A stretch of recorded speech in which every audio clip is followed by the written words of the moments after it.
Hey, what's going on, guys? Mangum here, bringing you a Division 2 video. So what we're going to do is we're going to go over some more of the patch notes for the upcoming title update 10, and I'm not going to go into the really detailed over minutia type of deal that's happening out there. If you want in-depth details, go check out the patch notes on the Ubisoft forum.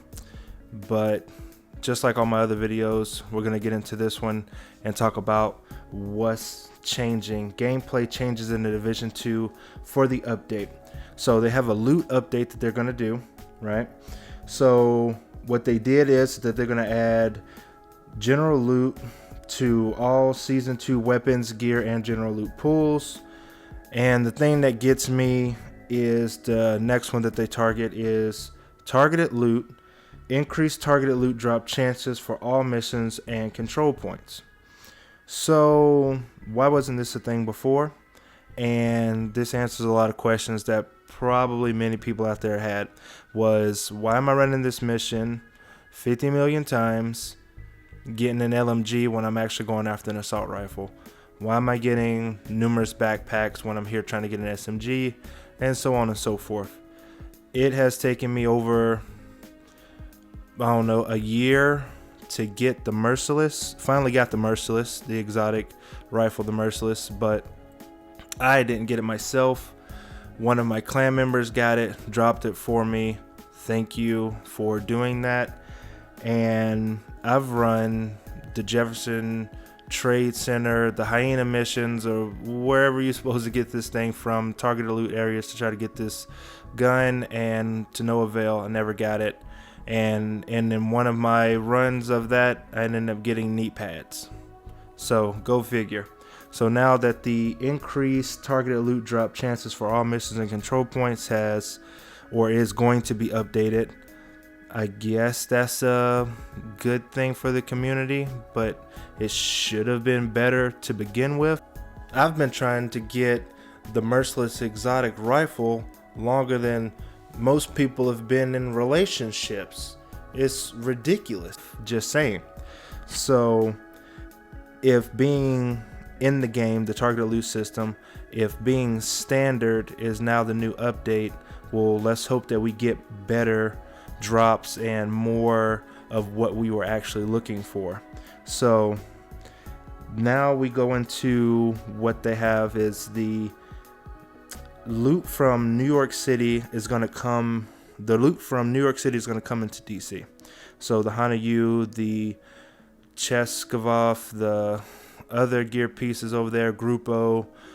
I mean, this is a good thing, but it's also a bad thing.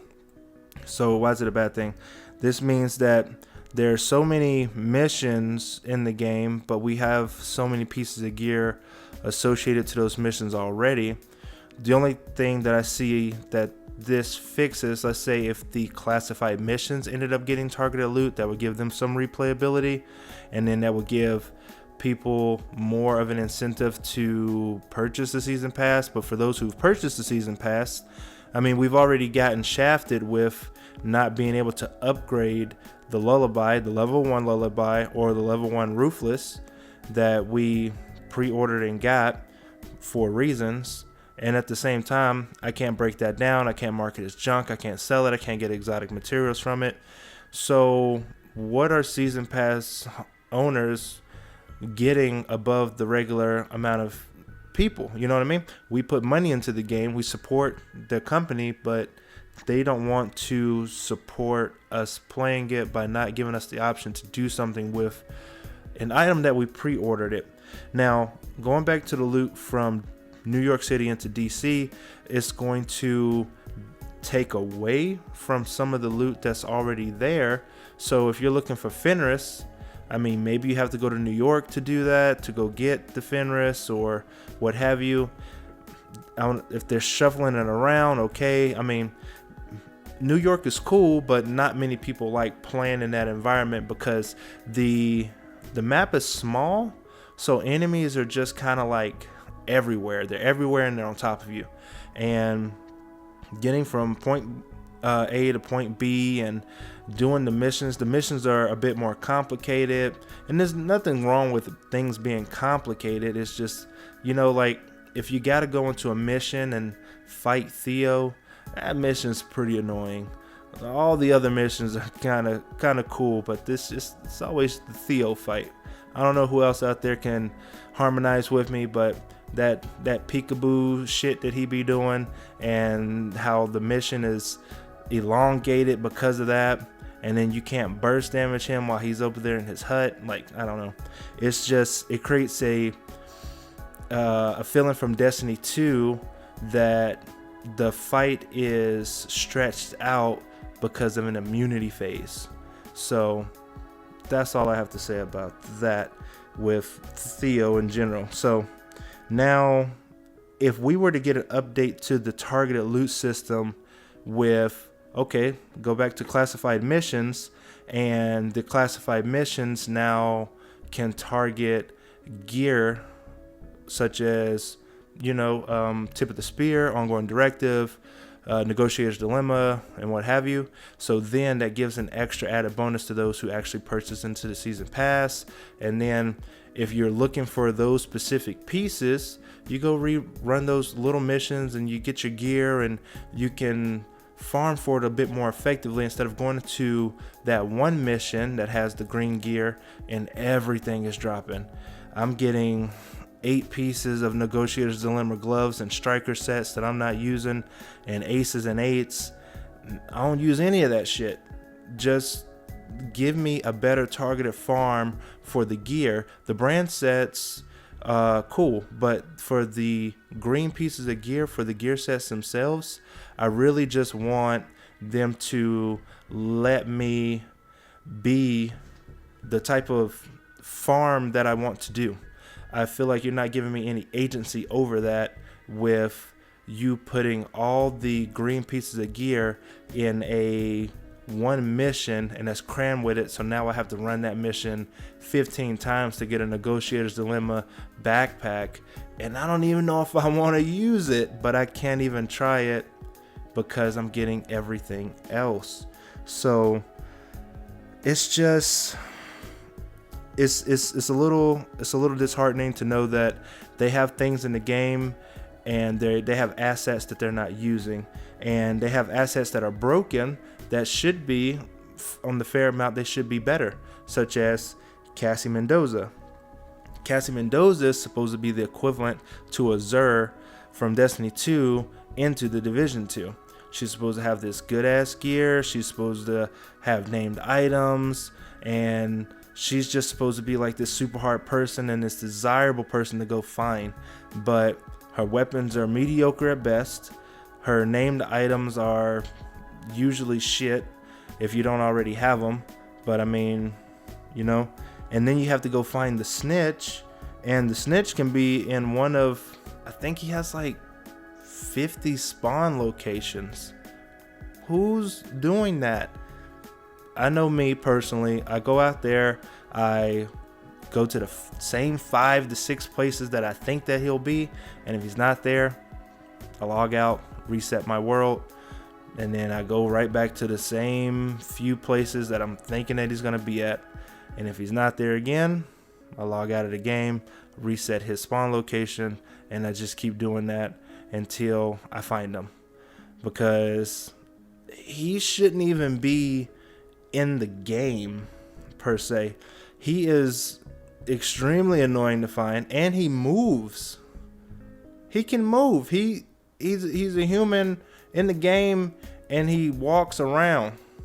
So if he was in that location and he so happens to walk away from it, ain't no telling what shenanigans this person's gonna encounter, and then you randomly bump into him fighting some big heavy gold bar behind cover. Now you got to beat the gold bar, then you got to talk to him or wait for him to be ready to talk to you. It's a whole damn mess. He just needs to be findable on the map when it comes time for him to show up, or he just needs to be removed. There's too much randomness to it. He's the NPC version of a Diamondback, the Diamondback exotic rifle.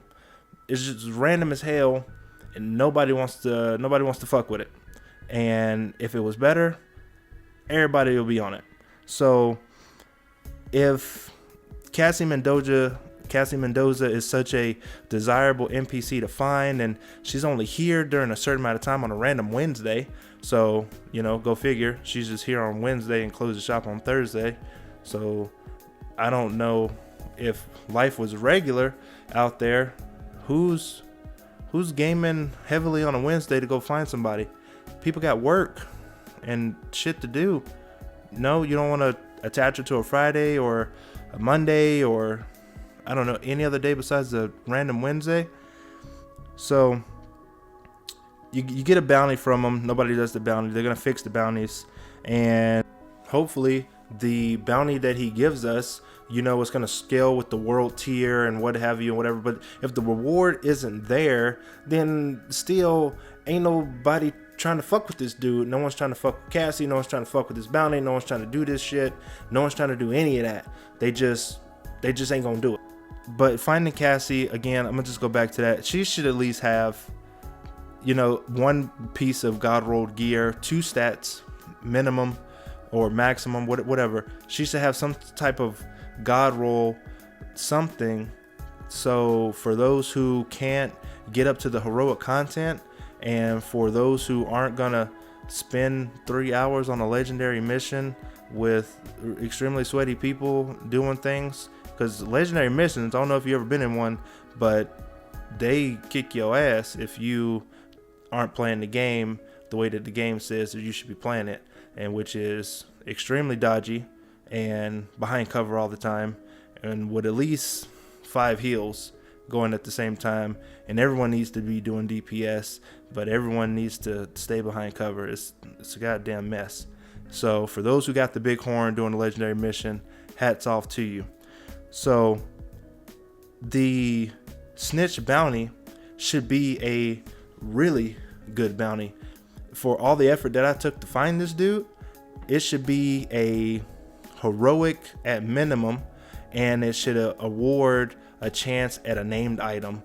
Let's keep it cash. A named item from that mission would be spectacular with 1 God roll stat, 2 God roll stats. That's getting greedy. 1 God roll stat would be fine, and that would encourage me to do his mission, and then I could either take that back to the recalibration station and feed it back into the recalibration library, or I have a good gun that I can build upon to make my build better. So it's just a mess. So the whole bounty system itself it's in a non-replayable spot. It's only good for leveling up specializations, and once you level up all the specializations that you need, they become pointless besides for manhunts whenever more manhunts come into the game. But the daily, weekly bounty or those things, they need to have more loot acquisitions for them. They need to be more desirable to play on a daily and a weekly basis.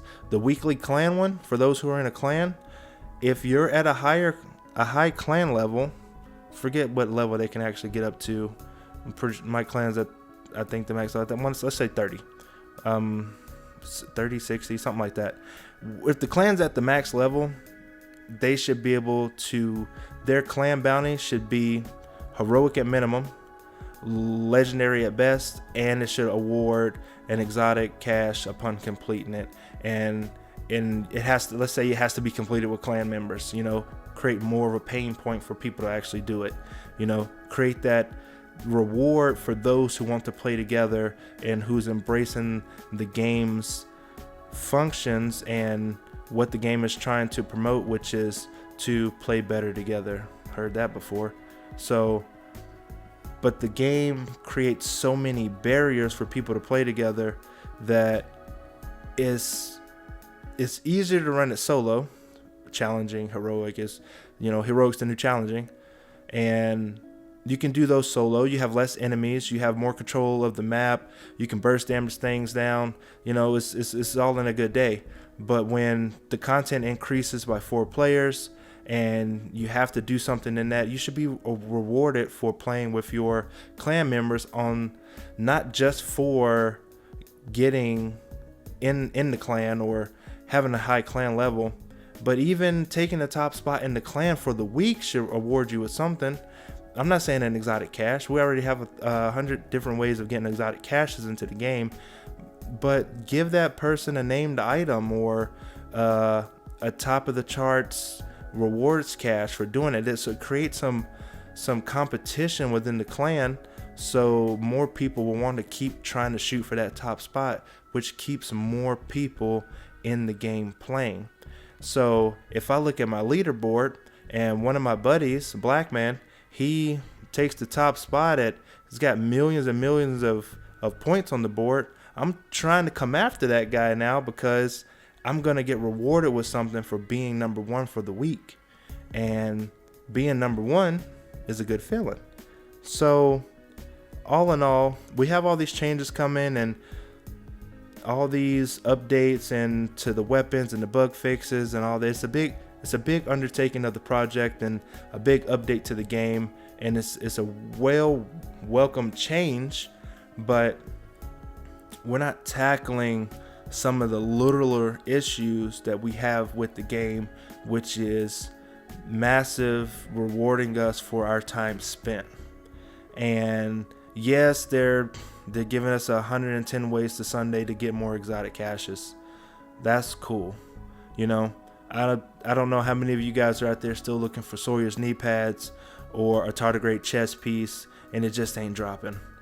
Or, you know, you want to use the Sweet Dreams, but the True Sons just won't give it to you.